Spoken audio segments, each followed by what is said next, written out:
Hi, my name is Lorraine Watry and welcome to my studio. I am a watercolor artist and I've worked with watercolor for 26 years now, and I thought I would start a new series of videos where I go over different tips, tricks, and techniques for working with watercolor. And hopefully these short videos will help you in your journey, and if you have a question or a technique that you would like to see, please comment below and I will try to accommodate that in a future video. Hi, today's tip and trick video is going to go over how to create swirling water in a painting with an object. And in this scene I am using a painting from a demonstration that I did, and the object happens to be a bird, and I am just showing you very quickly the full painting, and then I will zoom in and start working on the foreground water where the bird is standing.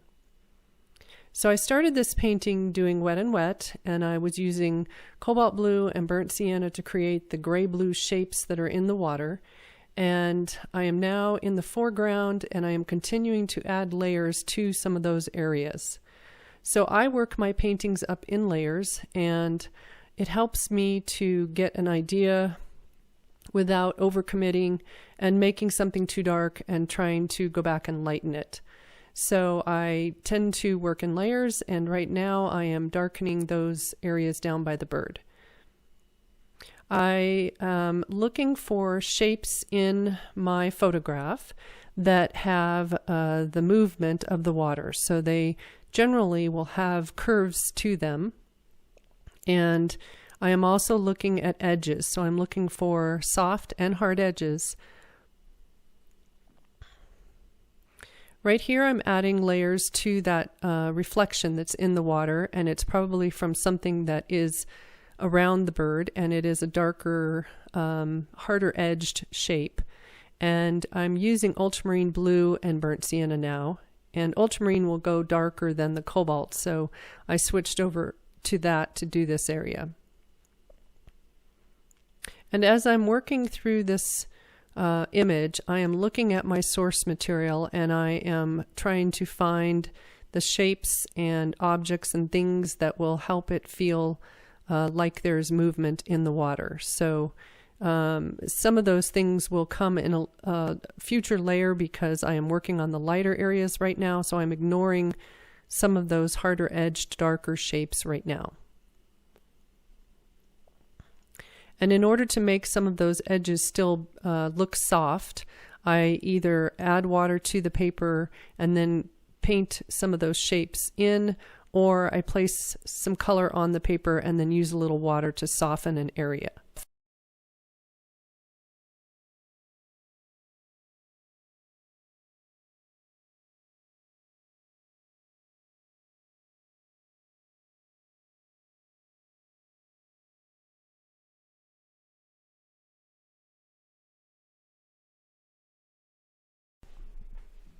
The left corner needed to go a little darker, and so I'm using some ultramarine and burnt sienna to darken that area.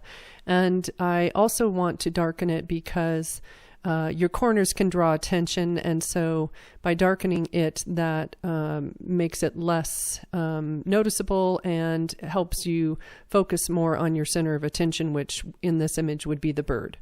And it also added to the kind of swirling look of the water down in that section because it has a little bit of a darker edge that creates sort of an oval down in that area. So I continue to go back in and add 2 areas.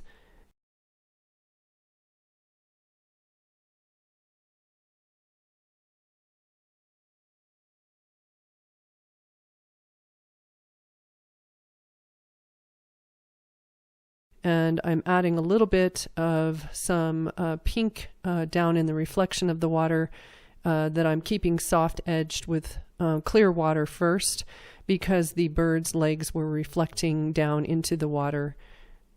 And then I will go back in and work on some of the other shapes that are down there. Again, just slowly building it up and finding if I need to adjust an edge or darken an area.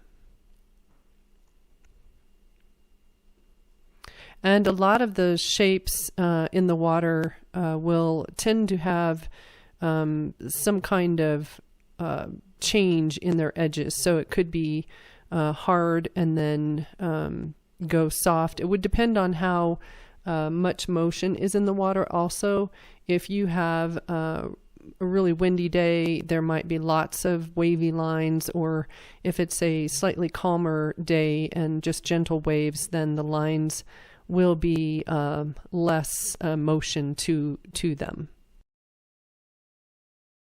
And I'm getting some ultramarine blue and burnt sienna that I'm going to use to create the shadow for the legs of the bird. And I also added some transparent pearl orange to that mix because the legs of the bird had a little reflection down into the water, and it made that area a little warmer. So I added the orange into the ultramarine and burnt sienna to adjust that mix.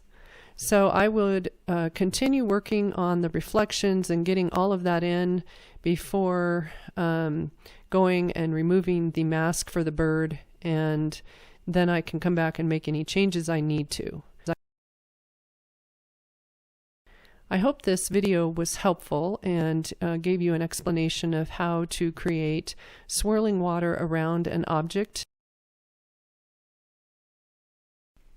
If you would like to see more of these videos, please like and subscribe. And if you'd like to suggest a subject for a future video, please write it in the comment section below, and I will try to get to it as soon as I can. Thanks. Have a good day. Bye.